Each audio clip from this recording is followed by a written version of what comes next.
Vlatipa Podcast. Ensemble, déconstruisons les clichés psy.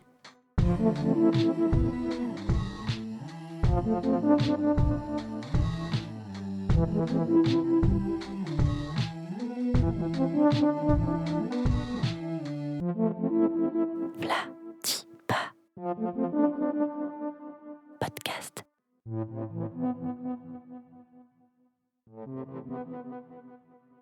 Hello, bienvenue sur Vlatipa. Aujourd'hui, et comme d'habitude, vous serez accompagnés par moi, Déborah. Et par moi, Solène. Bonne écoute. Dans l'épisode d'aujourd'hui, on souhaite discuter des traumatismes et plus précisément des difficultés psychiques qui suivent et des clichés qui y sont associés. Avant de commencer, on voulait poser un peu le cadre parce que du coup, dans cet épisode, on va parler de traumatisme psychique, de violence et aussi de l'impact que ça a sur les personnes. Et certains sujets peuvent être assez difficiles à entendre, ça peut faire écho à des expériences personnelles. Donc vraiment, prenez ce dont vous avez besoin, faites une pause, écoutez plus tard si c'est trop pour vous. Voilà, prenez soin de vous et pas besoin d'écouter tout d'un coup. Pour en discuter aujourd'hui, nous avons l'immense honneur d'échanger avec Alessandra Duc-Marwood. Alessandra, tu es psychiatre, psychothérapeute pour enfants et adolescents, couples et familles, également formatrice en thérapie systémique. Tu travailles à la consultation Les Boréales au CHUV, qui est destinée à toute personne, enfants, ados, adultes et personnes âgées, ayant subi ou commis des violences et ou des abus sexuels dans le cadre de la famille. Tu es également autrice de différents ouvrages sur le sujet. Merci encore d'avoir accepté d'être là avec nous aujourd'hui et bienvenue. Merci beaucoup de m'avoir invitée, c'est un plaisir. Pour déconstruire les idées reçues, il faut déjà un peu comprendre de quoi on parle vraiment quand on parle de traumatisme. C'est vrai que c'est un terme qui est quand même utilisé dans plein de contextes différents. Alors, quand on parle de traumatisme, on fait allusion au fait qu'il y a eu un événement violent, ou en tout cas vécu violemment par la future victime, qui a un impact sur le psychisme et qui va avoir des conséquences au niveau du fonctionnement psychique avec un certain nombre d'éléments, je pense qu'on évoquera pendant le podcast, qui sont notamment les flashbacks, les reviviscences, les cauchemars, parfois des limitations dans la vie en raison d'angoisse majeure ou de peur. Et c'est quoi la différence entre peut-être des traumas simples et des traumas complexes comme on entend en psychologie ? Alors, un traumatisme simple, c'est en général un événement qui nous arrive une fois dans la vie et puis qui peut probablement se reproduire, qui va avoir un impact sur notre psychisme, mais qui peut être traité par des approches comme la psychotraumatologie, les MDR, l'hypnose, de manière assez facile. Donc, c'est par exemple assister à un braquage, être pris dans un accident, vivre une catastrophe naturelle. Donc, c'est des événements qui se produisent a priori une fois. Après, suivant la gravité de l'événement, on a vécu récemment en Suisse l'incendie à Crans-Montana. Suivant la gravité, l'impact peut approcher d'un impact de traumatisme complexe, mais quand on parle de traumatisme complexe, c'est plutôt quand la personne est victime à répétition. Donc ce serait plutôt les traumatismes de guerre, les violences intrafamiliales, les catastrophes naturelles à répétition dans certaines parties du monde où il y a régulièrement des tremblements de terre, des cataclysmes, des choses comme ça. Du coup, c'est assez intéressant de différencier les deux. Est-ce qu'en termes de symptomatologie, c'est toujours les mêmes symptômes qu'on retrouve chez les personnes ou c'est très différent d'une personne à l'autre ? Alors, de manière générale, qu'on soit dans le traumatisme simple ou dans le traumatisme complexe, les symptômes peuvent être assez variables. Ça va dépendre de beaucoup d'éléments. Si je prends un exemple pour une grosse maille de vous donner une image, si on vit un événement catastrophique, mais que on vit dans une famille qui est saine, qu'on a des amis, qu'on a un travail et qu'on a plein de loisirs au moment pour se ressourcer, l'impact psychologique va être très différent que si on est un enfant qui a vécu des violences intrafamiliales, qui est déjà des difficultés au niveau de l'attachement, puis qui en plus vit un événement traumatique extrême à l'extérieur et donc n'a plus vraiment d'espace pour pouvoir trouver des ressources. Donc je dirais que c'est un peu comme en physique, c'est le rapport entre le coup et l'endroit sur lequel le coup arrive. Ouais, donc c'est pas forcément l'événement en tant que tel qui crée les symptômes précis sur la personne, mais c'est l'interaction entre la personne, ce qu'elle a vécu déjà auparavant et puis l'événement qui est arrivé. Oui, exactement. Et tu as mentionné du coup les reviviscences et les flashbacks. Est-ce que tu peux nous expliquer un petit peu ce que c'est et puis Pourquoi est-ce que ça arrive? Qu'est-ce qui se passe au niveau du cerveau quand ces choses-là arrivent? Alors, je vais peut-être faire un petit retour en arrière sur le moment où il y a un événement traumatique ou des événements traumatiques qui arrivent. En fait, on a des mécanismes physiologiques de protection de notre matière grise, de notre cerveau. Et quand il y a un stress important qui arrive, il va y avoir une décharge d'hormones qui va faire qu'on va plutôt fonctionner sur notre cerveau archaïque. Et on va avoir ce qu'on appelle les réflexes de survie qui vont se mettre en place. Et en fait, la matière grise, les circuits comme ça de pensée sont coupés et on réagit de manière éthologique ou animale.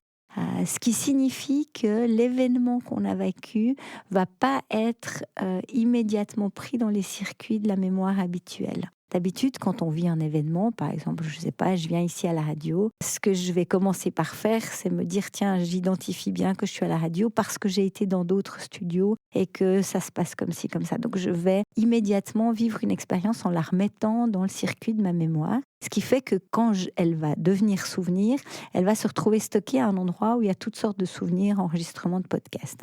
En fait, quand on vit un traumatisme, tout ça ne va pas se passer puisque on va le vivre sans que notre réflexion, notre pensée, notre aide au monde puisse être activée, mais seulement par le corps, par les émotions, par les décharges hormonales.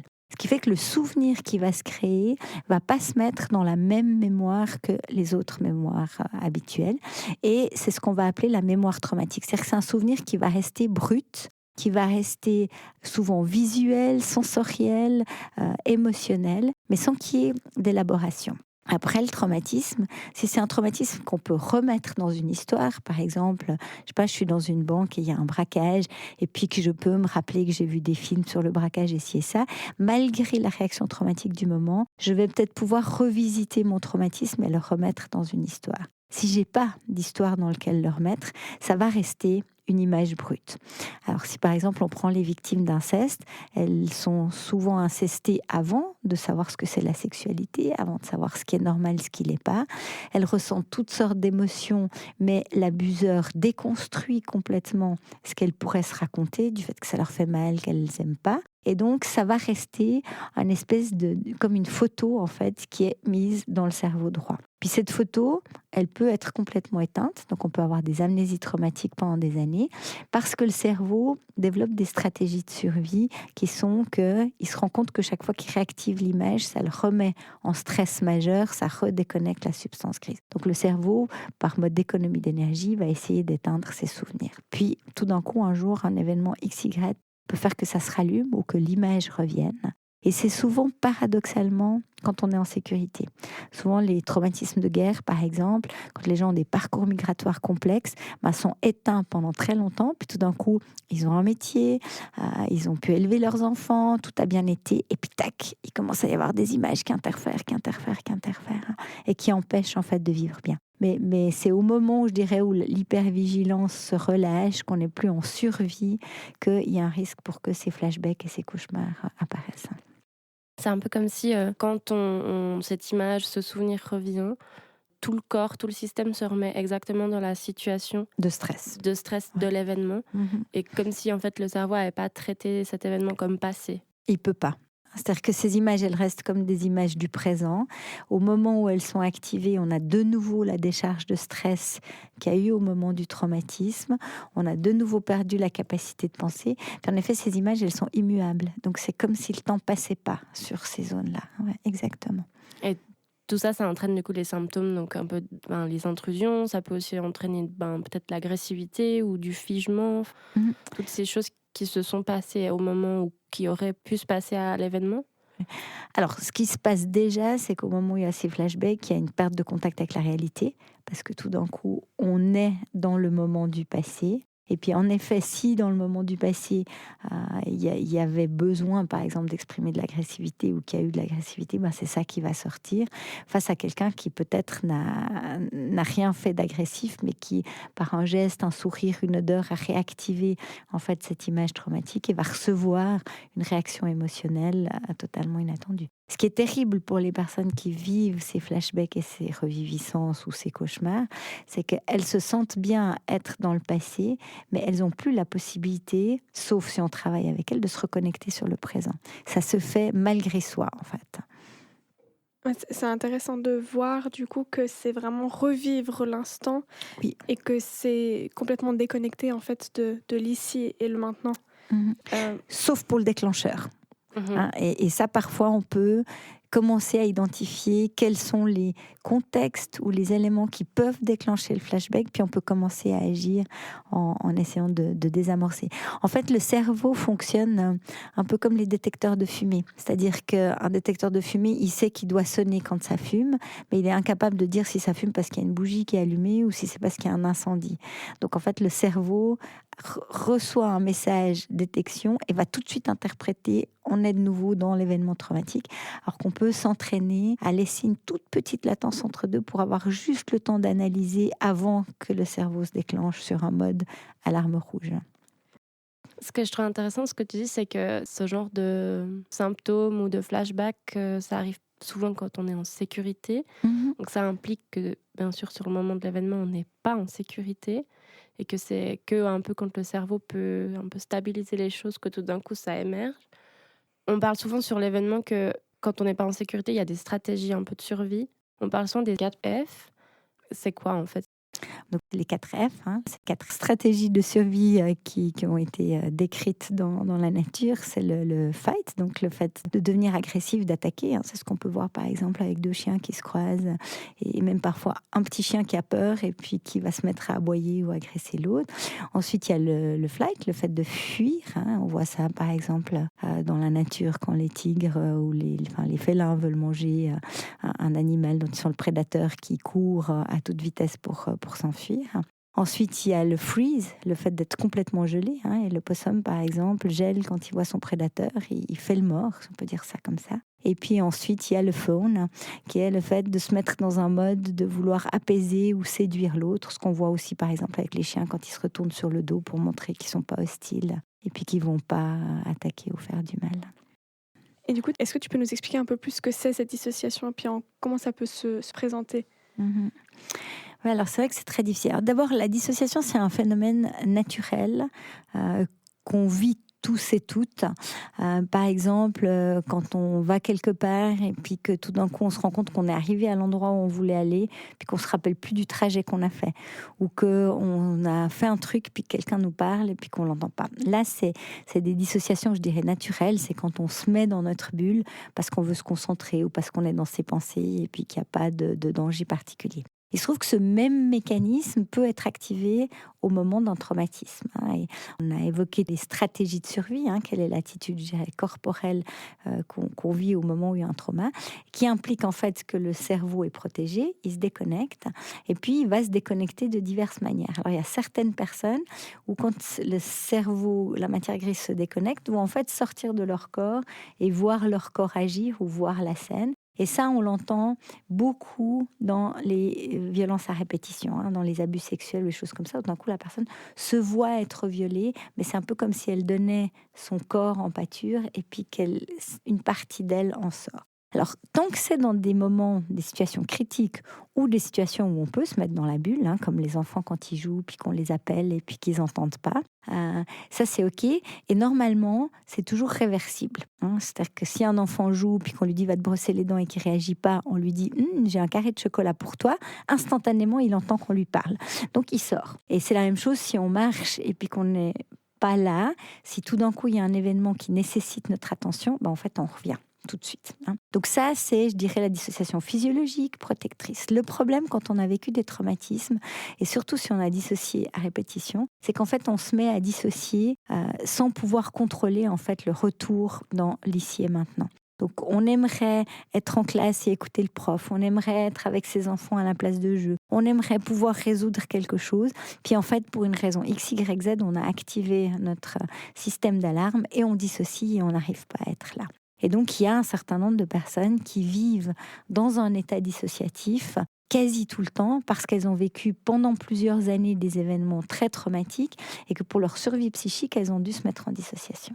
Donc, ce qui est intéressant, c'est de savoir qu'en fait, comme on sait tous sortir de la dissociation, ce qui est utile quand on vit ces épisodes dissociatifs, c'est qu'on nous apprenne à en sortir. En soi, on ne peut pas empêcher d'entrer, mais on peut toujours apprendre à sortir de la dissociation. Et puis, je dirais que la déréalisation, la dépersonnalisation, c'est des partie de la dissociation qui se décline plus dans le corps, dans le rapport à l'extérieur. Mais le mécanisme est toujours le même, en fait. Donc c'est se couper de ce qui se passe Voilà. dans l'ici et maintenant. Voilà, soit dans son corps, quand on est dans la dépersonnalisation, soit dans le lien avec l'extérieur, dans la déréalisation. Et tu disais, ça peut arriver avec n'importe quel déclencheur, en fait. Oui, ou ça peut même être devenu quasi chronique parce que c'est devenu une stratégie de protection et qu'en fait, le cerveau n'arrive plus à identifier les moments où on n'a pas besoin de recourir à ces stratégies. Et puis, ici et maintenant, ça peut être par exemple de faire un sport de balle, de jouer du théâtre, de faire de l'improvisation. Enfin, après, il y a plein de stratégies qui permettent en fait d'entraîner le ne pas être dissocié parce qu'on doit être dans le réagir de quelque chose du quotidien qui n'est pas violent, qui donc permet de restaurer la confiance. Et justement, comme ça nous fait un peu la transition vers les stéréotypes qu'on pourrait avoir. Souvent, les gens, quand ils parlent de « Ah, mais si un événement m'arrivait, c'est comme ça que je réagirais », et il peut y avoir une sorte de hiérarchisation de quelle est la meilleure réaction. Et est-ce qu'il y a vraiment des réactions qui sont mieux que d'autres? Et puis, est-ce qu'on peut vraiment les contrôler finalement? Bon, alors bien sûr qu'il y a des réactions qui, dans certains contextes, seraient mieux que d'autres. Je ne sais pas s'il y a un incendie, de pouvoir avoir le réflexe de fuir, ça peut être bien parce que ça peut sauver sa vie. Par contre, on contrôle absolument pas quelle est la réaction qu'on va avoir. Et c'est intéressant parce que j'avais un jour rencontré une journaliste qui était spécialisée dans le domaine du traumatisme et qui avait une idée très précise de comment il fallait réagir. Puis elle est venue voir en disant j'étais agressée dans un bistrot et en fait, j'ai pas du tout réagi comme je voulais réagir. Et puis, elle a vécu, elle, dans son corps et dans sa chair, pour la première fois, le fait qu'on a beau intellectuellement savoir ce qu'il est bien de faire, en fait, au moment où le drame arrive, on n'est pas capable de diriger. Alors, on n'est pas totalement capable parce qu'il y a quand même un entraînement. Si on vit à répétition certains traumatismes, on peut commencer par apprendre, en tout cas, à avoir des réflexes qui permettent de survivre. Mais ça implique, puis ça permettra d'enchaîner peut-être sur la question de la fenêtre de tolérance, ça implique d'être capable d'agir sur le fait qu'on reste dans notre fenêtre de tolérance et non pas qu'on en sorte. Et donc que notre substance grise reste connectée et qu'on puisse continuer à diriger ce qu'on va faire. Mais ça se fait vraiment pas naturellement et en général, quand il y a un drame, ça agit malgré nous. Et même moi, j'ai beau travailler depuis des années dans le domaine de la violence, bien connaître ma fenêtre de tolérance, suivant l'événement qui m'arrive, je fais des choses que je contrôle absolument pas. Tu peux un peu préciser ce que c'est du coup la fenêtre de tolérance ? Oui. Alors, on sait que quand on est dans la vie quotidienne, on vit dans une zone émotionnelle dans laquelle on est le pilote. C'est-à-dire qu'on peut, si quelqu'un nous énerve, être un peu irrité, mais se dire c'est pas le bon contexte, je vais pas m'énerver. Si on se sent un peu triste et puis qu'on a envie de pleurer, puis qu'on est au travail, on se dit non mais c'est pas le moment de pleurer. Donc on peut gérer, moduler nos émotions, on peut gérer et moduler nos réactions, notre contact avec l'autre.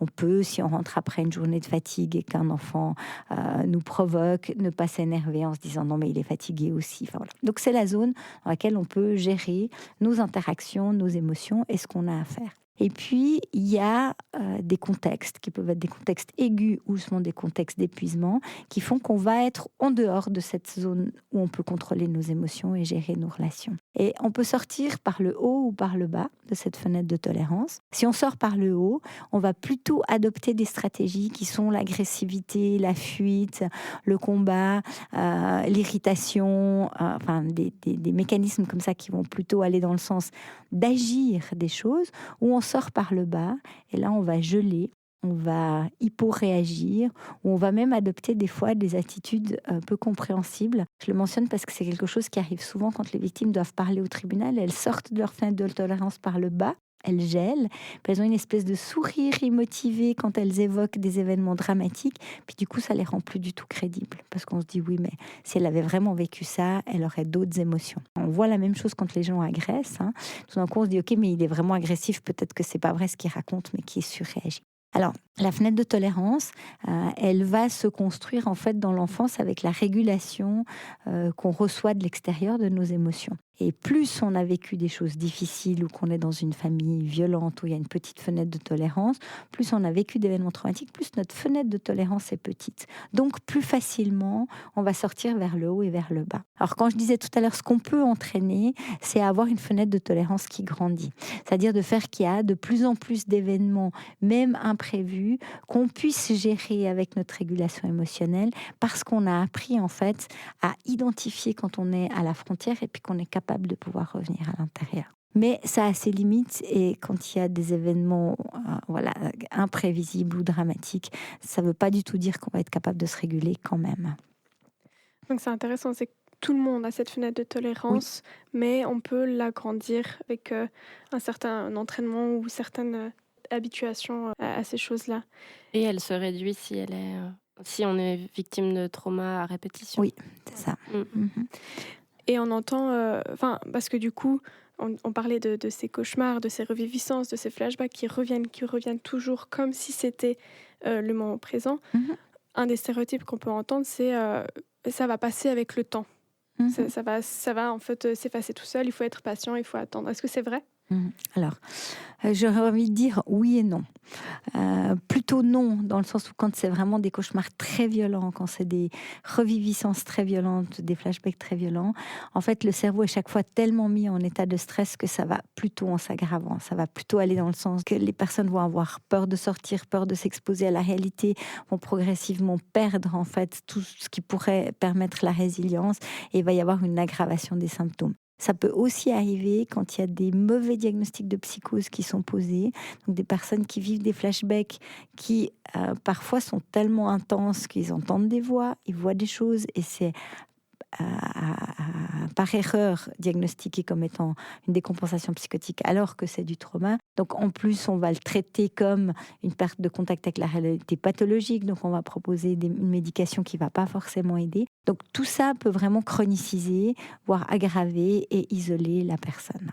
Par contre, il est vrai que chez un certain nombre de victimes, le fait de pouvoir vivre des expériences correctrices, par exemple de trouver, après avoir vécu dans une famille violente, un conjoint qui lui reste bien dans sa fenêtre de tolérance, qui a un attachement qui est sécure, qui donc a une bonne tolérance aux fluctuations qu'on peut avoir quand on a été traumatisé, vivre une expérience positive de parentalité, être dans un lieu de travail ou avoir pu trouver un métier qui nous convient, peut en fait, sans qu'on fasse grand-chose, élargir progressivement la fenêtre de tolérance et faire qu'on va avoir moins de flashbacks et moins de réviviscence. Mais ça demande, je dirais, d'avoir la chance de trouver des facteurs de résilience et des personnes qui vont pouvoir nous soutenir et non pas nous reprocher ou s'activer avec nous quand il y a un flashback.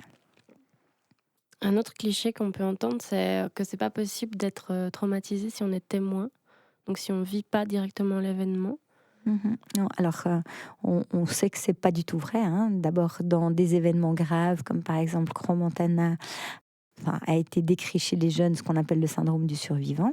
Et d'ailleurs, la RTS a fait un podcast aussi sur ça, ou une émission sur le syndrome du survivant, qui est donc le fait qu'on vit autant le traumatisme que l'autre, avec en plus la culpabilité de s'en être sorti. Et puis ça, on le voit aussi dans les violences intrafamiliales ou dans les violences de guerre, quand tout d'un coup on a tous nos proches qui meurent, mais nous on survit. Ça a été le cas dans certains, par exemple pour certaines personnes dans les camps de concentration qui se sont retrouvées à être le seul survivant alors que toute leur famille est morte. Il y a aussi des gens, notamment pendant la Deuxième Guerre mondiale, qui ont eu la chance de pouvoir être cachés. Alors, je mets la chance avec beaucoup de guillemets, mais qui ont été cachés dans un grenier, quelque part. Ils ont survécu à la guerre, ils n'ont pas vécu les violences de la guerre, et ils en sortent. Et tout d'un coup, ils réalisent que les autres sont morts, les autres ont été torturés, les autres ont été affamés. Et là, sans avoir même vécu et vu directement, il y a ce syndrome du survivant qui va s'activer. Maintenant, on sait aussi, notamment dans les violences intrafamiliales, que s'il y a par exemple des violences conjugales et que des enfants y assistent, il y a aussi toute la prise de conscience de son impuissance, du fait qu'on ne peut pas protéger les gens qu'on aime, du fait qu'on on est dépendant en fait de la violence de l'autre, qui va avoir un énorme impact sur la construction de soi et sur le psychisme. Donc en fait, c'est même parfois plus violent d'être spectateur que d'être la victime directe en termes d'état post-traumatique. Parce qu'après, en plus, on ne se sent pas légitime. On se dit, mais moi, je me sens mal, alors que c'est l'autre qui a reçu les coups, c'est l'autre qui a été blessé, c'est l'autre qui a été torturé. Et moi, je suis en train de me plaindre de ce qui m'est arrivé. Mais en fait, on le vit de manière très intense, même si on n'est pas la victime directe.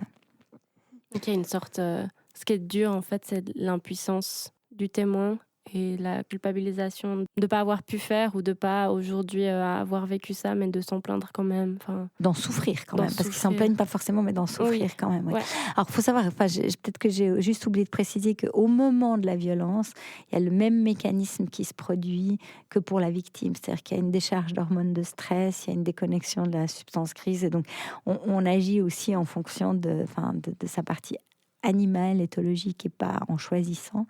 Et puis après, en effet, il y a toute cette culpabilité, ce sentiment d'impuissance qui s'ajoute, en fait, et qui rend plus complexe. C'est aussi, du coup, on parlait là des enfants, mais c'est aussi pour ça aussi qu'en tant qu'adulte, quand on est témoin d'une agression, comme ça, c'est difficile de venir en fait interférer parce qu'on est aussi peut-être dans le mode freeze, peut-être, voilà. On est déconnecté, ouais, Mhm. exactement. Et c'est l'entraînement, comme tu disais, qui pourrait permettre aussi de pouvoir plus se mobiliser dans ce genre de moment-là. Voilà, c'est vraiment le fait de pouvoir se dire, mais en fait, je ne suis pas en danger, c'est l'autre qui est en danger, donc je reste dans ma fenêtre de tolérance et je décide ce que je fais, j'appelle la police, je demande aux personnes qui sont autour d'intervenir, je prends le leadership de tout le monde, parce que tout le monde gèle, en fait, quand il arrive un truc. C'est souvent décrit, hein, quelqu'un se fait agresser dans un bus et personne ne bouge. Puis c'est vécu comme tout le monde s'en fiche, mais en fait, ce qui se passe, c'est que tout le monde est gelé, puis après coup, se dit, ah, j'aurais pu faire ci, j'aurais pu faire ça, mais sur le moment, à moins que quelqu'un bascule dans une stratégie de survie qui est l'agression, puis se mettent à agresser l'agresseur, eh bien, il se passe rien. Mais il se passe rien parce que tout le monde freeze. Et justement, je pense que de dire ah mais c'est plus dur pour la personne qui l'a vécu ou pour le témoin ou ah mais tel traumatisme, enfin c'est aussi un stéréotype qu'il y a beaucoup, mais il y a des gens qui ont vécu pire, c'est juste toi qui es fragile, c'est juste toi qui as un problème. Enfin, il y a aussi tout ce discours-là avec on essaye de mettre un classement du pire traumatisme, etc. C'est quoi le risque de ça? Bon, le grand risque, c'est de ne pas prendre en considération, comme je disais avant, que le traumatisme, c'est la rencontre entre quelque chose de violent et un réceptacle. Enfin, ce serait comme de dire qu'il y ait deux murs qui discutent. Un, quand il se reçoit un coup de barre, il se casse pas, puis l'autre se casse, et puis que celui qui se casse soit coupable de s'être cassé alors qu'il était construit de manière plus vulnérable, ou qu'il qu'il est plus sensible, ou que sais-je. Mais donc, je trouve que le risque, c'est vraiment de rendre responsable de comment les choses nous impactent, alors qu'en fait, on n'en est pas responsable. On peut choisir d'être responsable de comment on va travailler pour en sortir, ça oui, mais pour ça, il faut quand même qu'il y ait quelqu'un qui nous fasse, en tout cas qui nous donne l'espoir que c'est possible d'en guérir. Parce qu'il y a aussi beaucoup de personnes qui n'osent pas en parler parce qu'elles ont honte, surtout si c'est associé à des violences interpersonnelles qui les ont humiliées, et donc ils se disent que personne ne va jamais les respecter et qui donc peuvent pas demander de l'aide et qui donc vont rester dans le trauma. Donc de nouveau, à partir du moment, comme je le disais avant, qu'on a la chance de tomber sur les bonnes personnes qui nous permettent de faire une bonne évolution et qu'on a la chance aussi de pouvoir faire confiance parce qu'on n'a pas cassé toute notre confiance quand il y a eu les violences, on peut en effet peut-être à ce moment-là devenir maître de comment nous impactent les violences. Et c'est qu'en fait, il y a déjà, on parlait de la culpabilité que la personne ressent pour elle-même d'avoir vécu ça, d'avoir pas eu la bonne réaction, et donc d'ajouter encore la culpabilité, mais t'aurais pu t'en sortir, t'aurais pu gérer ça différemment, ça vient qu'empirer la situation et empêcher de demander de l'aide finalement. Oui, et puis ça, alors, on l'entend beaucoup, notamment dans les tribunaux, lors des auditions, ou en effet des gens qui sont un peu débordés probablement par l'émotionnel des victimes de traumatisme, qui disent « mais t'aurais pu refuser, t'aurais pu ne pas rester, t'aurais pu ne pas accepter ». Alors qu'on sait que dans ces moments-là, certainement on peut faire 1 milliard de choses, mais en fait on les fait pas, parfois pour des bonnes raisons, parfois pour des mauvaises raisons, mais vraiment j'aimerais aussi dire parfois pour des bonnes raisons, parce que parfois de se montrer agressif face à quelqu'un qui a envie de nous fracasser, ça peut aggraver en fait ce qui va nous arriver. Donc bien sûr qu'après coup on peut se dire si tu avais fui, le réflexe d'appeler la police, et si ça, peut-être ça aurait été mieux, mais sur le moment on fait quand même ce que notre partie intuitive pense être le mieux. Donc ce que tu dis aussi, c'est que le fait de réagir d'une certaine manière, après il y a pas mal de honte, enfin que la honte les suit ou des fois la culpabilité, puis ça peut entraver des fois de venir demander de l'aide. Oui. Oui, et ça notamment dans le domaine des abus sexuels, hein, où les auteurs en plus mettent beaucoup sur la victime la responsabilité de l'abus sexuel, et où il y a aussi le sentiment d'avoir été sali, le sentiment de ne pas avoir réagi, le sentiment de ne pas avoir parlé. Donc il y a toute cette culpabilité qui va ajouter la difficulté de parler. Après, il y a les amnésies, hein, il y a des personnes qui n'en parlent pas parce que simplement elles ne s'en souviennent pas. Quand elles s'en souviennent, elles ne sont pas sûres que ce dont elles sont souvenues est tout à fait précis. Donc il peut y avoir des mécanismes très complexes qui font qu'on ne va pas en parler. Et pour les victimes, je dirais témoins, c'est encore plus fort. Et contrairement à ces amnésies ou un peu ces retraits comme ça, on voit aussi des fois des symptômes assez externalisés, assez, j'ai envie de dire, débordants, mais de dire, voilà, c'est des réactions qui sont jugées comme excessives ou irrationnelles par l'entourage. Ce genre de cliché ou de jugement, ça entraîne quoi sur les personnes qui vivent ces symptômes-là? Ce qui est très difficile dans ces situations-là, c'est qu'en fait, il y a la rencontre entre la souffrance de la personne qui vit l'agressivité ou la violence de la personne qui est en souffrance et qui finalement sort de sa fenêtre de tolérance par le haut. Donc, il y a d'une part quand même le besoin de la personne qui est une victime suivante, en fait, de ce contexte, de pouvoir se protéger et donc de demander à l'autre de se contrôler. Sauf que l'autre, celui qui devient agressif, il n'a pas du tout le contrôle parce qu'il est sorti de sa fenêtre de tolérance. Donc ça demanderait qu'il y ait quelqu'un, alors soit la victime suivante, qui puisse dire non mais en fait si tu agis comme ça c'est probablement que tu souffres mais il faut que tu te fasses soigner, soit qu'il y ait encore un tiers qui puisse dire mais en fait quand à répétition tu t'énerves pour des choses qui sont pas importantes, ça veut peut-être dire que tu souffres à l'intérieur de toi et que ça vaudrait la peine de consulter quelqu'un qui connaît le traumatisme pour te faire aider. Donc ça, c'est vraiment important. Et je trouve que c'est aussi important, sans accuser, mais que les personnes qui deviennent victimes des personnes qui sont victimes de sortir de leur fenêtre de tolérance puissent aussi dire que c'est pas OK. Parce que sinon, et c'est comme ça aussi que la violence intrafamiliale peut se perpétuer, sinon on accepte que parce que quelqu'un a souffert, il peut devenir violent et refaire des victimes qui deviendront... Alors, tout le monde ne devient pas violent quand il a vécu des violences, hein, c'est qu'un tiers des personnes, mais ce serait accepter qu'on continue cette chaîne-là. Alors je trouve que c'est important de pouvoir dire un stop, mais pas de culpabiliser, de dire écoute, en fait, c'est pas comme ça que tu dois être dans ta vie. C'est important maintenant que tu te prennes en charge. T'as pas choisi d'être comme ça, mais tu peux choisir que ça change. C'est d'être assez empathique pour comprendre qu'il y a quelque chose qui est la cause de ça et que c'est pas la personne qui est mauvaise, mais sans être non plus trop tolérant et indulgent et que ça continue de se perpétuer à l'infini et que ça se reproduit sur d'autres générations en fait. Mais pour ça, ça implique que la personne qui voit ça sorte pas elle-même de sa fenêtre de tolérance. Puis c'est là où on est tout le temps dans des boucles compliquées, parce que, comme je disais, si quelqu'un qui sort de sa fenêtre de tolérance est agressif, rencontre quelqu'un qui est très calme, qui est bien dans sa fenêtre de tolérance, puis qui identifie que c'est pas lui qui est en danger, mais que c'est l'autre qui souffre, puis qui lui dit écoute, il faut que tu t'apaises, puis on en rediscute après. Il va contribuer à augmenter la fenêtre de tolérance de l'autre. Tandis que celui qui va accuser ou dire t'as plus le droit de faire ça, ou je veux plus te voir, ou tu respectes pas le cadre, t'es nul, en fait, il sort de sa fenêtre de tolérance, maintient l'autre hors de sa fenêtre de tolérance, puis en fait, il n'y a rien qui se passe. Tu nous avais parlé, avant qu'on enregistre, du fait qu'il y a bien sûr les violences physiques qui sont très visuelles, soit que ce soit par des coups, soit par une catastrophe naturelle, un feu, effectivement, c'est des choses où on peut s'imaginer que ça fait peur, etc. Mais il y a aussi toutes les violences psychiques. Et puis, à quel point c'est minimisé en termes de traumatisme, ou à quel point cette minimisation amène beaucoup de stigmatisation pour les personnes qui ont vécu des violences psychologiques. Parce qu'en fait, les flashbacks qu'il va y avoir, entre guillemets, dans les violences psychologiques, c'est des injonctions négatives que la personne va se répéter. Elle va se dire, je ne mérite pas de vivre, je suis nulle, je n'ai pas le droit d'être là, j'ai aucune valeur. Donc en fait, c'est beaucoup moins visible que quand il y a des réviviscences de traumatismes, ou qu'il y a eu des traumatismes dont on a parlé, comme un tremblement de terre par exemple. Donc du coup, la personne qui vit ces types de flashbacks les identifie moins. Elle va plutôt dire j'ai une mauvaise estime de moi, ou je suis nulle, ou je suis pas capable de faire face. Du coup, l'extérieur va avoir le sentiment qu'elles font pas assez d'efforts, ou qu'elles se bougent pas, ou qu'elles ont pas envie de faire bien ce qu'il faudrait faire bien, et ou réagir agressivement alors qu'elles n'ont pas été agressées. Mais si on leur dit, écoute, t'as fait ça faux, et puis que tout d'un coup, il y a le flashback qui vient, de toute façon, t'es nul, tu feras toujours tout mal, tu seras toujours mauvais, eh ben, la personne va aller mal, va réagir comme, enfin, en sortant de sa fenêtre de tolérance. Mais de l'extérieur, c'est très difficile de comprendre ce qui se passe, et de l'intérieur aussi, parce qu'il n'y a pas d'image à donner aux autres. On peut juste dire, voilà, j'ai ces injonctions. Et ça, notamment pour les tentatives de suicide, c'est toujours intéressant de pouvoir se questionner, mais qu'est-ce qui fait que quelqu'un décide à un moment de se faire du mal?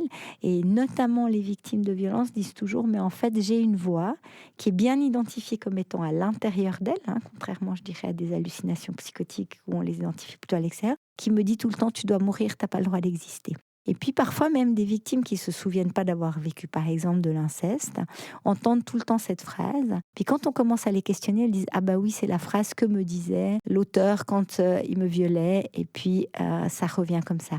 Ou c'est comme ça que je me sentais pendant le viol, et j'ai cette petite phrase qui revient tout le temps. Alors quand c'est que de la violence psychologique, en plus c'est compliqué parce qu'on peut aller rechercher d'où elle vient, mais très souvent la personne qui l'entend est convaincue que c'est elle-même qui s'autodénigre, que c'est elle-même qui se veut du mal. Et elle a de la peine à dire mais en fait c'est une phrase que j'ai entendue pendant toute mon enfance, parce que par ailleurs elle peut avoir vécu, alors ça peut être un enseignant, ça peut être un parent, des actes qui semblent tout à fait ok, ou des parents qui sont tout à fait bien acceptés, considérés comme des bons parents, mais qui en fait, un va tout le temps donner des petites prédictions négatives, des pensées négatives, des pensées destructrices. Donc c'est beaucoup plus difficile à identifier parce que c'est beaucoup moins théâtral en fait. Puis ça se passe de manière beaucoup plus lancinante dans le quotidien. Il y a un côté moins perçu comme intrusif, Oui. parce qu'on peut l'attribuer à sa voix intérieure Voilà. et pas des images qui nous viennent, et que là c'est plus Là, on se dur dit- de se dire qu'on l'a créé nous-mêmes Oui. avec son imagination. Mhm. Même si, notamment dans les réviviscences d'abus sexuels, les victimes se disent est-ce que c'est vrai ce dont je me souviens? J'ai même des jeunes adolescents qui ont vécu des violences dans l'enfance qui disent mais peut-être que je me souviens pas bien, parce que même si ces images reviennent, il y a toujours la peur que ce soit l'imaginaire qui apporte ces images. Mais c'est beaucoup plus fort pour les phrases. Ouais. Et c'est quand même quelque chose, j'ai l'impression, qui revient souvent dans les personnes qui sont victimes de traumatisme, d'avoir l'impression peut-être de devenir fou, folle, Oui. ou de perdre connexion en fait avec la réalité aussi. Ouais. Oui, et avec, comme vous évoquiez tout à l'heure en parlant du fait qu'il n'y a pas de...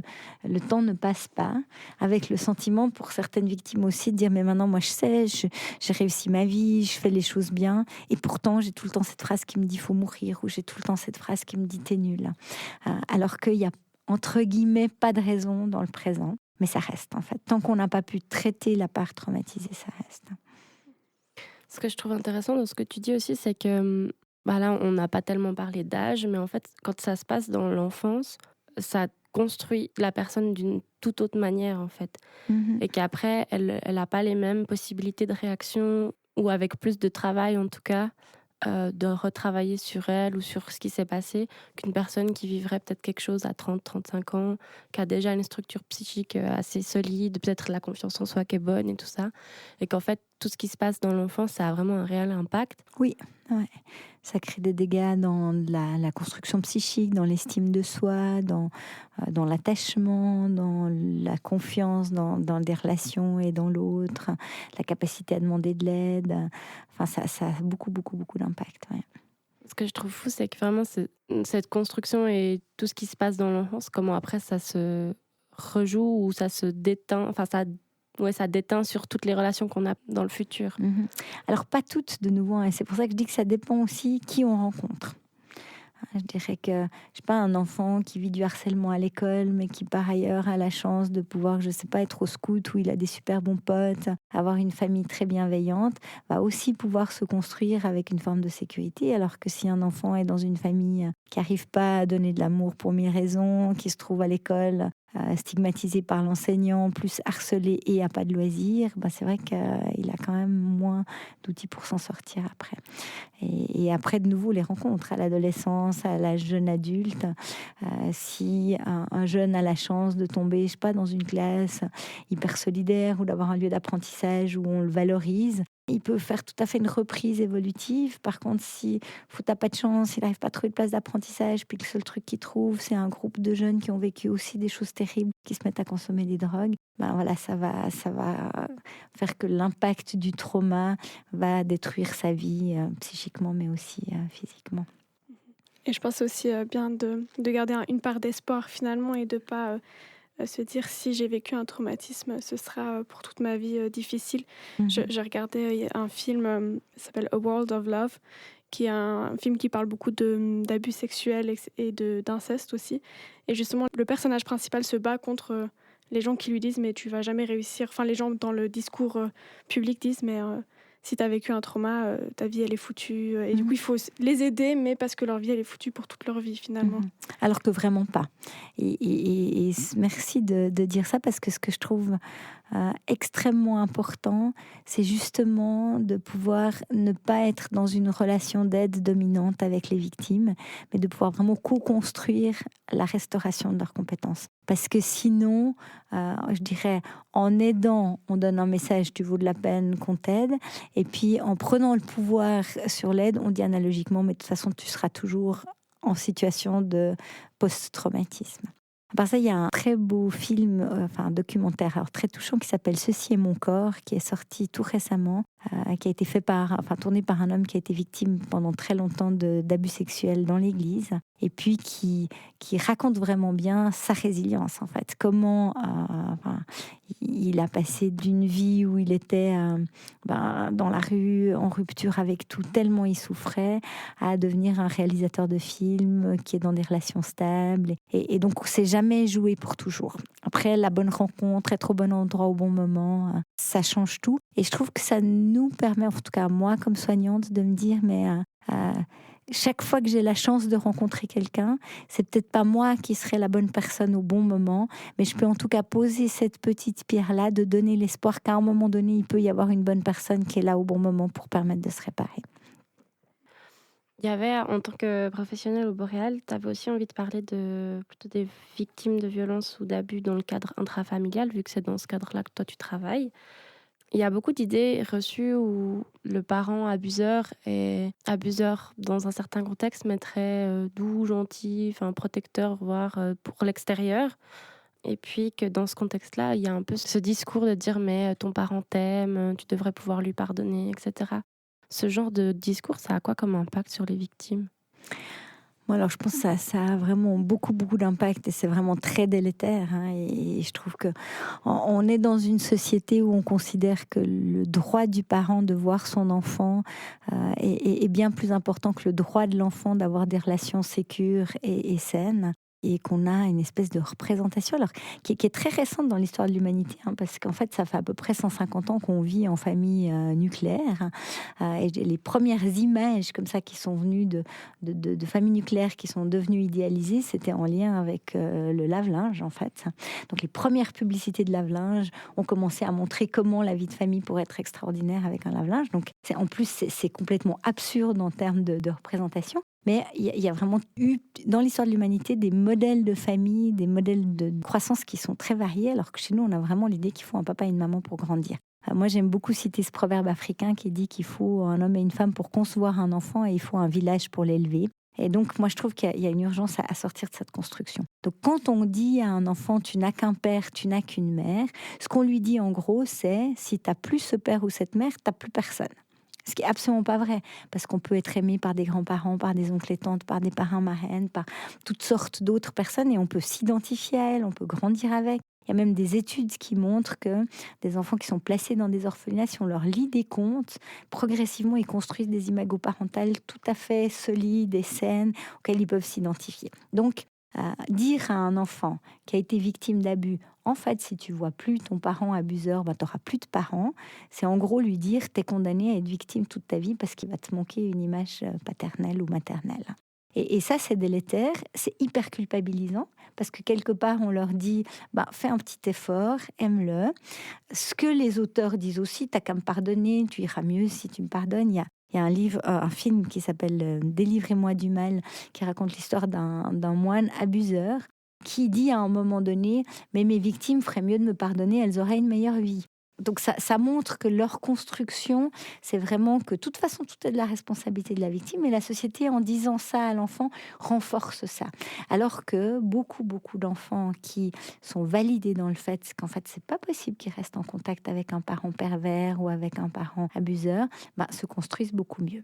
Alors maintenant, je vais quand même mettre des guillemets, parce là, on est plutôt, je dirais, dans des violences qui sont vraiment agies, avec soit des gros troubles psychiatriques, soit de la perversion, qui font que l'autre n'existe pas dans la tête de l'auteur. Il y a un certain nombre de circonstances où un abus va avoir lieu, où des violences vont avoir lieu, qui sont liées à un contexte où tout le monde est sorti de la fenêtre de tolérance, mais où en fait, quand on en parle avec les auteurs, ils peuvent dire « mais c'est affreux ce que j'ai fait, je m'en veux, je sais que j'ai fait du mal à l'autre, je veux réparer ». Et là, on peut se dire « ok, le lien peut être maintenu parce qu'il y a une possibilité par l'auteur de prendre en considération les besoins de sa victime ». Mais si l'auteur ne peut jamais prendre en considération les besoins de la victime, à ce moment-là, les remettre en contact, c'est revictimiser la victime et lui dire que c'est de sa faute qu'elle n'est pas en contact, c'est la revictimiser aussi. Alors nous, au Boréal, on demande 4 niveaux de reconnaissance en fait, qui nous permettent de nous dire, en fait, ça peut valoir la peine de travailler sur le lien. C'est la reconnaissance des faits par l'auteur, la reconnaissance du fait qu'il en est conscient. C'est-à-dire que s'il l'a fait, c'est... Parce qu'il y a certains auteurs qui disent non, mais j'avais sûrement bu, je m'en souviens pas, mais enfin, si elle le dit, c'est vrai, parce que s'il n'est pas conscient, on ne peut pas l'aider à changer, qu'il est responsable. On a des fois des auteurs de violence ou d'abus sexuels qui disent oui, mais l'enfant l'a cherché. Un père qui disait en fait, si j'ai abusé de mon enfant, c'est qu'il m'a fait un câlin, puis sa tête était au niveau de mon sexe, c'était le signe qu'il voulait de la sexualité. Donc à partir du moment où la responsabilité est mise sur l'autre, ça va pas, il faut qu'il puisse dire non mais c'était pas ok, oui ça m'a excité mais j'aurais pas dû agir comme ça. Et puis ensuite il faut l'envie de changer. Parce que sinon, je reconnais tout ça, mais après, je vois ma victime et je lui dis oh, « c'est affreux, j'ai pas fait exprès, je m'en veux formellement ». Et il recommence parce qu'il n'y a pas d'envie de changer, en fait. Il n'y a pas de possibilité de changer. Et le drame, c'est que souvent, quand les auteurs reconnaissent les actes, c'est considéré comme une reconnaissance suffisante. Et puis, on dit aux victimes allez-y, c'est vous qui ne voulez pas passer à autre chose, mais vous pouvez vivre des choses chouettes avec les auteurs. Et c'est aussi de peut-être dire qu'en tant que... enfant, on est censé être en sécurité et protégé par des parents, oui. en tout cas des adultes, et que du coup, si ces personnes-là ne peuvent pas le faire, c'est compliqué après aussi de se construire ou de trouver des personnes pour nous protéger en tant qu'enfant, parce qu'on n'a pas l'agir possible. On peut en parler, mais il faut encore qu'on puisse nous entendre, qu'on puisse nous croire. Oui. Oui, il faut déjà qu'on sache que c'est pas normal. Parce qu'enfant, on n'a qu'un seul modèle, c'est sa propre famille. Donc si l'auteur dit oui, mais tous les enfants se font taper ou c'est normal que je vive de la sexualité avec toi, l'enfant va essayer. Souvent, il essaye d'en parler à 1 ou 2 personnes à l'extérieur, mais très souvent, ça fait freezer la personne à qui ils en parlent. Et puis, du coup, elle va pas vraiment réagir. Puis, il va se dire, ah, mais c'est moi qui ai tort. Et moi, j'ai beaucoup d'enfants en consultation qui parlent alors plus tard, quand adolescents, ils réalisent ou ils ont des copains qui racontent des trucs. Et puis, quand je leur dis, mais qu'est-ce qui fait que tu n'as pas parlé plus tôt? Ils disent systématiquement, c'est parce que je pensais que c'était normal ce qui se passait dans ma famille. Que dans toutes les familles, à l'intérieur, il y avait ces choses-là qui se passaient, puis qu'à l'extérieur, les parents étaient gentils et souriaient. Donc, il n'y a pas de possibilité d'avoir des repères, surtout s'ils ne sont pas envoyés en week-end chez des copains et qu'ils n'assistent pas à d'autres manières d'être. Et puis, en tant qu'adulte, il y a des personnes qui font le choix de ne plus être en contact avec le parent abuseur. Oui, alors c'est rarement un choix définitif. Et puis ça, c'est très touchant. Et moi, c'est une des choses qui m'émeut beaucoup par rapport aux victimes, qui auraient vraiment 1000 raisons de les envoyer balader et de couper. Mais en fait, souvent, à différentes phases de vie, ça se revisite. Quand ils deviennent parents, ils se disent, bon, ok, moi, je veux plus voir mon parent, mais est-ce que mes enfants n'auraient pas besoin de grands-parents? Puis est-ce qu'ils ne seront pas différents comme grands-parents que comme parents? Il y a, si tout d'un coup il y a une maladie grave du parent auteur, dire ok, mais est-ce que c'est vraiment pas cruel de le laisser mourir sans qu'il m'ait jamais revu? Sauf que les auteurs souvent disent j'aimerais tellement voir mon enfant, ou c'est affreux, il a coupé des liens, donc se plaignent, continuent à se victimiser, qui est un des mécanismes qu'ils utilisent. Et donc, il y a vraiment des personnes qui arrivent à prendre sur elles puis se dire non, mais pour moi, pour ma santé psychique, je sais que l'autre va pas changer, donc il faut que je coupe les ponts, il faut que je construise ma vie, que je reste pas dans la destruction. Mais ils le revisitent, ils se culpabilisent quand même souvent pendant des années. Et puis, comme je le disais, ils s'interrogent à différentes phases de vie en se disant mais est-ce que je devrais pas quand même essayer? Donc, parfois, ils retournent une fois, deux fois, ou ils acceptent d'aller à un enterrement et d'être en présence d'eux.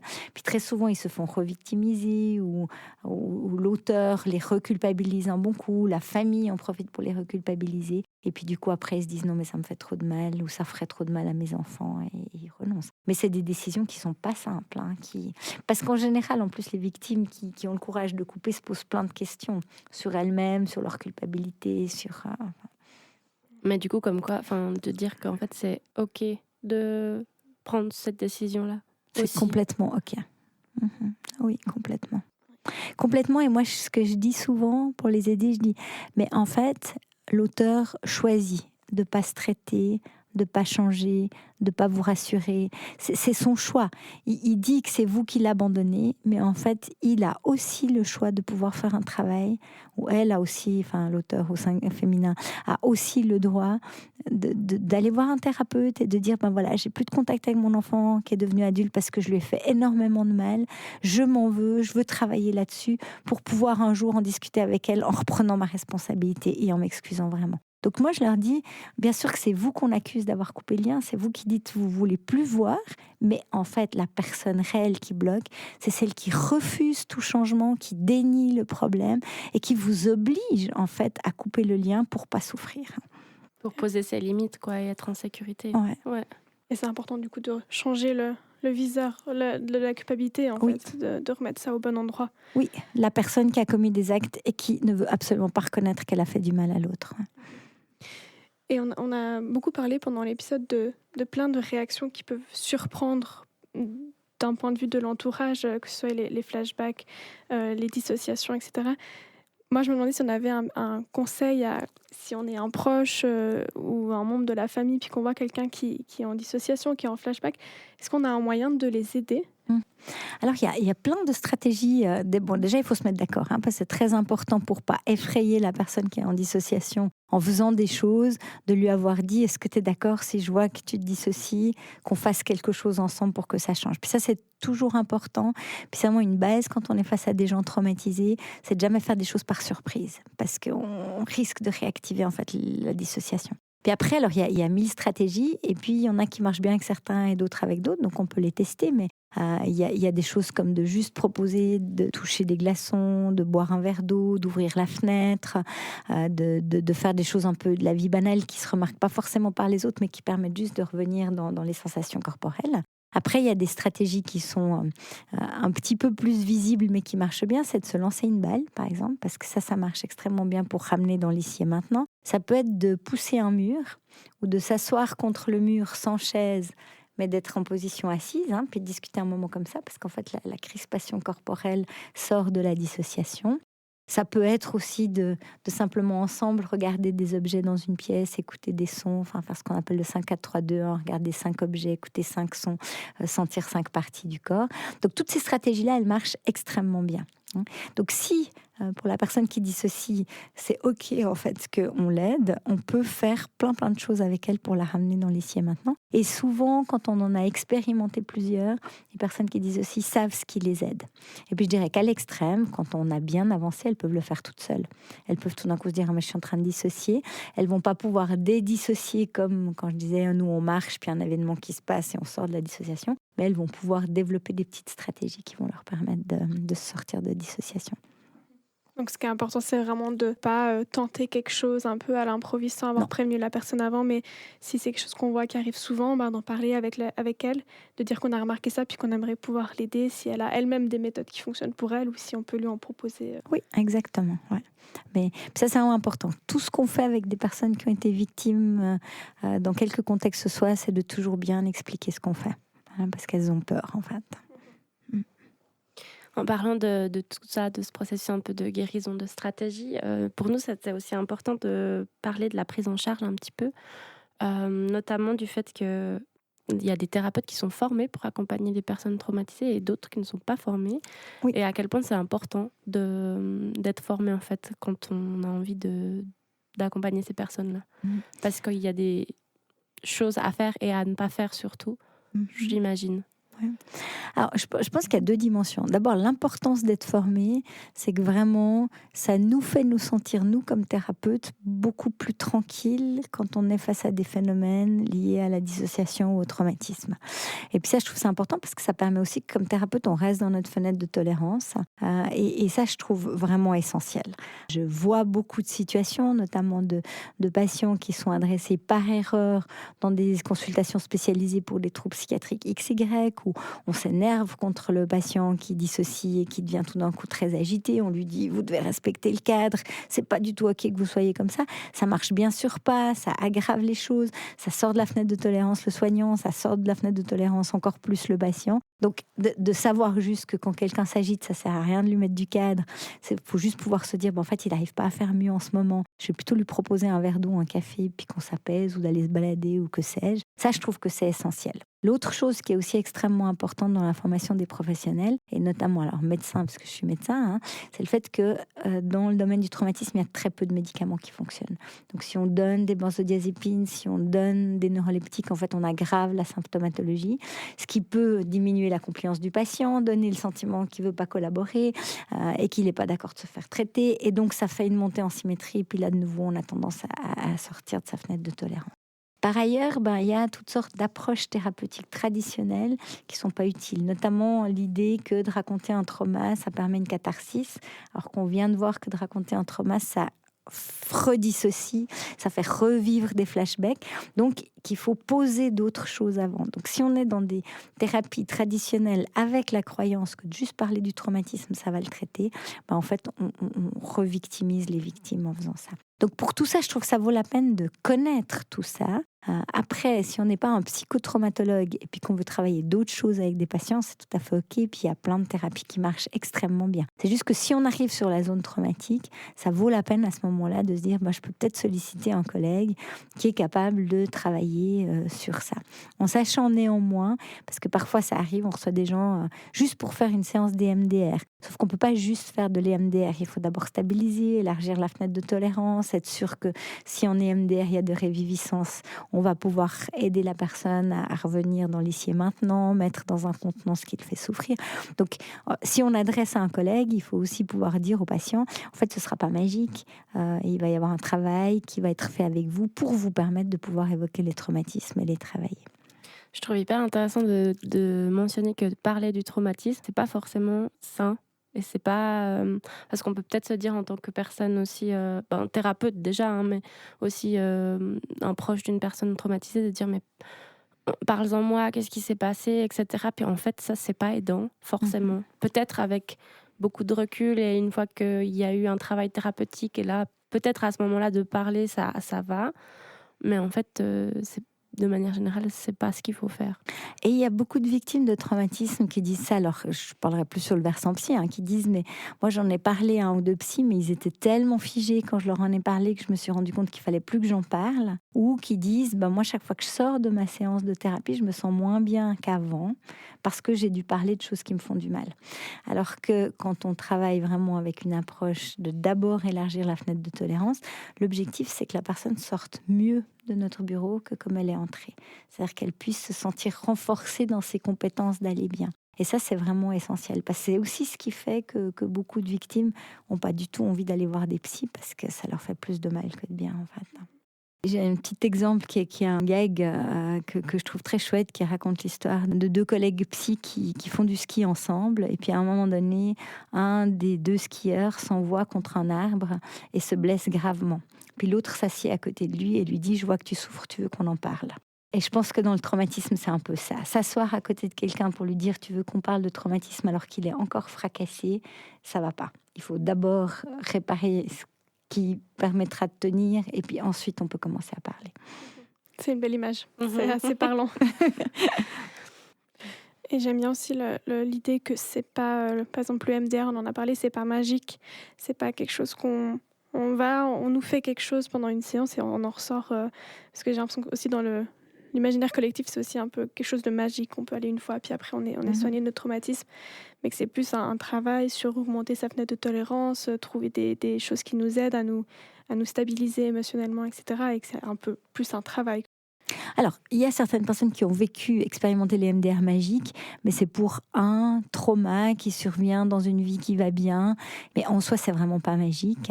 Et il faut savoir qu'en fait, la technique des MDR, qui est vraiment une très bonne technique de traitement, euh, travaille sur le principe des associations. Donc, on part de quelque chose et puis ensuite, on fait des mouvements oculaires ou de bras ou de mains.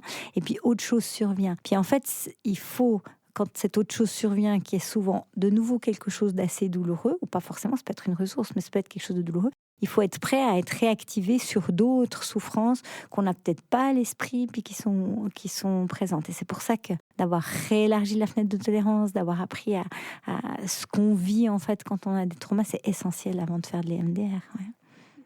C'est vrai qu'on a beaucoup parlé de comment ça se forme, comment ça se visualise dans le quotidien. On a aussi parlé de résilience, que la réparation est possible et qu'aller mieux, aller bien, c'est pas forcément tout oublier ce qu'on a vécu, mais c'est pouvoir apprécier un peu la vie à nouveau, Mhm. sans justement ces intrusions, enfin tout ça. Bah, moi, je donne toujours 2 exemples, hein. D'abord, l'exemple du deuil. Quand on perd quelqu'un, ben, on est triste, on est très triste au début, on continue à être triste un certain temps, puis à un moment donné, on se remet à vivre en étant moins triste. Ça ne veut pas dire qu'on n'aime plus la personne qui est morte, ça veut dire qu'une partie de nous a pu faire ce qu'on appelle le deuil.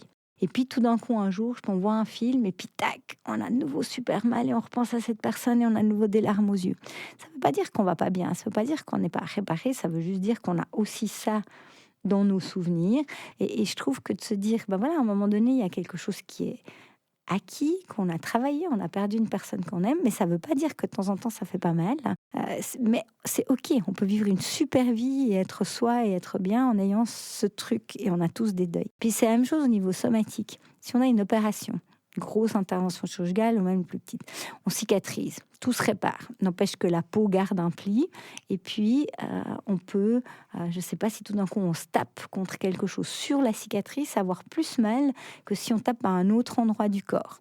Puis ça dépend, parce qu'il y a d'autres endroits du corps où on a aussi très mal, même s'il n'y a pas de cicatrice. Voilà, donc on vit avec le fait qu'il y a eu ça dans notre vie, mais ça ne veut pas dire que c'est tout le temps agissant. Puis si je prends l'exemple de l'opération, l'opération, elle a sauvé la vie. Donc je veux dire, ça a cicatrisé, on est vivant, on va bien. Donc on cicatrise un traumatisme, on est vivant, on va bien. Puis ça peut arriver que quelque chose touche cette zone-là, réactive un truc, puis après ça refonctionne comme la cicatrice d'avant. Et notamment pour les enfants, il y a l'idée que si on guérit le traumatisme, il n'y aura plus les souvenirs d'enfance. Parce qu'il faut savoir que quand on se construit avec des traumas, c'est difficile de dire je me souviens des bonnes choses puis j'oublie les mauvaises. La seule chose, c'est qu'on apprend à dire il y avait ça et il y avait ça, et c'est mon histoire. Mais ce que je suis moi, c'est aussi ce que je choisis de devenir, c'est ce que je choisis de construire, c'est ce que je choisis de traiter, c'est mes nouvelles relations et mon être au monde. Donc moi, je le vois, j'aime plus cette vision de dire, alors, on choisit pas du tout les traumatismes, mais si on choisit d'avoir appris des choses avec ça, on peut vraiment mettre les couleurs qu'on veut à sa vie. C'est une très belle façon de l'imager, je trouve, pour essayer de continuer à avancer, même s'il y a parfois des petites choses qui viennent un petit peu on a l'impression de nous retirer en arrière, mais de continuer à avancer avec ça. Ouais. Et puis parfois, c'est vrai, moi j'ai eu en thérapie des personnes plus âgées, de 70 ans, qui tout d'un coup ont vraiment pu faire ces dernières étapes et ont vécu des dernières années de vie hyper heureuses, en disant j'ai jamais pensé que je pourrais aller aussi bien. Euh, donc voilà, donc ça vaut la peine de en plus se lancer à n'importe quel âge de la vie. C'est un qu'on se dit mais j'ai envie d'expérimenter. Et c'est dur, c'est du boulot, mais ça vaut la peine. Et justement, si on a envie de faire ce boulot, ou si on voit quelqu'un qui souffre et qu'on aimerait pouvoir lui donner des ressources, c'est quoi les ressources qui existent pour les personnes qui ont souffert de traumatisme? Bon, alors il y en a vraiment de plus en plus. C'est-à-dire qu'il y a quand même de plus en plus de thérapeutes qui sont formés en psychotraumatologie et qui peuvent apporter des soins. Il y a de plus en plus de centres spécialisés. Alors, je connais surtout dans le canton de Vaud. Dans le canton de Vaud, il y a cette association Espace qui, je crois, a d'ailleurs des consultations ailleurs pour toutes les victimes d'abus. Il y a les consultations familiales pour toutes les situations où on voudrait faire un bout de travail en famille. Il y a les foyers d'accueil de victimes de violences conjugales qui proposent souvent des suivis ambulatoires aussi pour pouvoir réfléchir à ce qui s'est passé. Dans le canton de Vaud, il y a les Boréales, l'unité dans laquelle je travaille. Mais je dirais que globalement, il y a de plus en plus de personnes qui se forment dans le domaine. Il y a des centres privés maintenant qui prennent en charge les traumatismes. Donc je pense que ça vaut vraiment la peine de solliciter ces différentes structures. L'autre chose que j'aurais envie de dire et qui est vraiment importante, surtout quand on veut travailler les traumatismes, même si c'est vrai pour toutes les thérapies, c'est qu'il faut aussi se donner le droit de dire que ça ne va pas avec le thérapeute qu'on va voir. Parce qu'il y a des approches différentes, donc de déjà se renseigner sur les approches, parce qu'il y a la psychotraumato, mais les systémiciens, les psychanalystes, les cognitivo-comportementalistes font tous aussi de la psychotraumatologie, mais bien sûr qu'on l'applique un peu différemment. Moi, j'ai l'habitude, et puis je sais que j'ai beaucoup de collègues qui le font, de dire on se voit 4 fois, puis on fait un bilan, puis on décide si on continue ou pas. Mais je trouve qu'il faut vraiment se sentir en sécurité, se sentir le droit de dire à son thérapeute ça va ou ça va pas, pour pouvoir avancer. Parce que sinon, de nouveau, on se culpabilise, on se dit je suis pas un bon patient, ou sûrement que le thérapeute est très bien, mais c'est de ma faute si ça avance pas. Alors que parfois, on a besoin de quelqu'un d'autre. Et c'est aussi, au passage, je trouve une expérience positive que de pouvoir réussir à poser sa limite. Oui. Vu que souvent dans les traumatismes, c'est quelque chose qui pose problème, et de pouvoir dire, là, pour moi, ça fonctionne pas. Et c'est plus facile quand les thérapeutes aussi tendent la main Oui. pour laisser la place à le dire. Mais, Nous, on avait aussi envie de nommer comme ressources les centres La Vie, Oui. qui sont importants dans la prise en charge urgente. Alors, pas seulement urgent, c'est-à-dire qu'on peut, plusieurs années plus tard, consulter les centres La Vie parce qu'on a été victime dans sa famille. Après, les prestations offertes sont assez différentes en fonction des cantons. Il y a des cantons où c'est justement des prestations sociales et financières. Il y a des cantons où ils ont des ressources de psychothérapeutes. Donc, il faut aussi juste voir dans son canton. Mais par contre, les prestations La Vie sont accessibles pour tout le monde, même dans les autres cantons. Et puis, est-ce qu'il y a des livres ou des podcasts ou des choses comme ça, des films, on en a déjà mentionné quelques-uns, que tu recommanderais?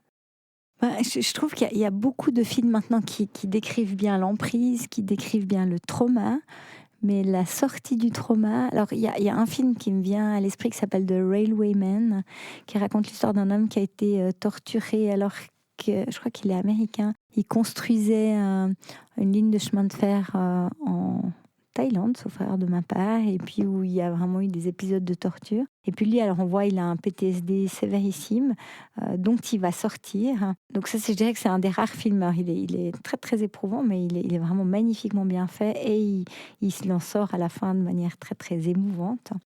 Il y a une série de livres de Catherine Pancol, dont les premiers livres s'appellent Les écureuils de Central Park sont tristes le lundi, Les yeux jaunes des crocodiles, et puis je ne sais plus le troisième. Puis après, dans cette série, elle a fait 3 livres qui s'appellent Muchachas 1, 2 et 3, où là, elle raconte l'histoire d'une femme qui est gravement victime de violences conjugales, de sa fille qui est victime de violences intrafamiliales, et on a toute la réparation de la mère à la fin. Mais c'est très long, c'est beaucoup de volumes à lire. Mais c'est hyper bien fait. Enfin, elle montre même comment, toute seule, cette femme, à un moment donné, face à un métronome, se fait de l'EMDR elle-même, et ça lui permet de sortir du trauma. Mais alors, c'est extrêmement bien décrit, avec là aussi toutes les phrases négatives qu'elle se dit, les reviviscences traumatiques. Donc, ça, oui. Il y a un très chouette livre où c'est une femme qui s'appelle Tant pis pour l'amour, où là elle décrit une relation amoureuse quand elle était encore assez jeune, et puis l'impact sur son psychisme et comment elle s'en est sortie. Mais où là elle s'en sort au moment où elle quitte l'autre, mais elle évoque quand même les différents éléments traumatiques. Mais sinon je vois pas tellement en fait. C'est déjà pas mal. Ouais, c'est super. Voilà, du coup, on arrive gentiment à la fin de l'épisode. Le message qu'on aimerait qu'il puisse être retenu de cet épisode, c'est que le traumatisme, ce n'est pas une faiblesse, c'est pas parce que vous êtes faible que vous avez un traumatisme, c'est pas non plus une exagération ou un manque de volonté de la part des personnes concernées, mais que c'est vraiment une réaction humaine face à un traumatisme inhumain, et puis qu'on choisit pas sa façon de réagir à ça. Et puis aussi que la guérison, elle est possible. Et j'ai trouvé qu'il y avait pas mal d'espoir aussi dans cet épisode, même si c'est pas un chemin linéaire, que comme on disait, parfois on peut retaper notre cicatrice, mais qu'elle elle est tout à fait possible. Et si on est bien accompagné, bien respecté et bien soutenu, on peut y arriver. Et si certaines choses ont résonné pour vous dans cet épisode, sachez que vos réactions, elles ont du sens, et puis que vous pouvez être aidé et soutenu, et surtout, vous n'êtes pas seul. Les ressources existent pour vous accompagner là-dedans. Et puis, demander de l'aide, c'est jamais un échec. On vous mettra toutes les ressources citées en description de l'épisode. Et puis, on vous souhaite d'aller bien. Et merci beaucoup Alessandra du coup d'avoir accepté de participer à notre podcast et d'avoir rendu ce sujet compliqué bien plus compréhensible. Merci pour tout ton travail et tout ce que tu fais pour les personnes qui subissent des traumatismes. Merci à vous deux de m'avoir invité, d'avoir posé ces questions qui étaient vraiment très pertinentes. Et j'ai trouvé cet échange très riche. Merci beaucoup et merci pour toutes les personnes qui vous entendront et qui retrouveront un peu d'espoir. Merci. Merci.